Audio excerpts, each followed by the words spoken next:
This week, a new political scandal has surfaced dubbed the lockdown files. This follows as the Telegraph secured more than 100,000 WhatsApp messages which involve exchanges between ministers and senior officials that were influential in public policy during the COVID-19 pandemic. The latest lockdown files story shows that Gavin Williamson, the former Education Secretary, said that some schools did not want to reopen to avoid having to teach. Jeff Barton, the General Secretary of the Association of School and College Leaders, says his comments are contemptible. We have to remind ourselves that this was an age of extraordinary anxiety. We hadn't got vaccines, etc. And the government was starting to look to the teaching profession to welcome those young people back into school. There was a huge debate going on, very snarky debate about whether face coverings should or shouldn't be worn. And essentially the very people who then brought those young people back into school are being described in those snide terms by that former Education Secretary. The lockdown files is seen as the biggest scoop which involves the government since the 2009 expenses scandal.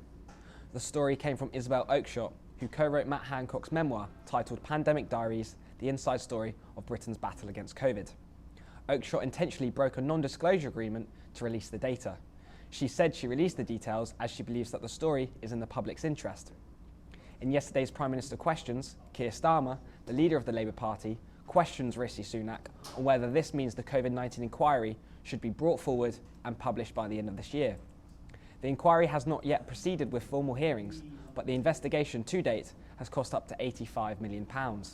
Here is what the Prime Minister said in response. Rather than comment on piecemeal bits of information, I'm sure the Honourable Gentleman will agree with me the right way for these things to be looked at is the COVID inquiry. That's why we've established the COVID inquiry. And he will know, he has mentioned it one or two times before that he was a lawyer in a previous life, that there is a proper process to these things. It is an independent inquiry. It has the resources it needs. It has the powers it needs. And what we should all do in this House is let them get on and do their job. On Tuesday, the Telegraph broke the stories by alleging that Matt Hancock weakened the COVID-19 care home testing plan by ignoring Professor Chris Whitty, the Chief Medical Officer's advice that everyone who enters care homes should be tested.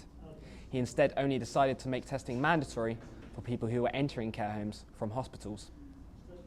The stories come as many political commentators have criticised the government on the lack of transparency in showing that policies implemented during lockdown were on the basis of scientific evidence. Matt Hancock has since released a statement saying that he is hugely disappointed by the betrayal and breach of trust by Isabel Oakeshott. He also mentioned that there is no public interest case for the leaks. He also stated that he will not make any further comments on the stories and will respond appropriately at the inquiry hearing. There are more stories expected to break from these leaks involving other senior ministers over the next coming days. Be sure to check out our website at solentjournalism.co.uk for the latest.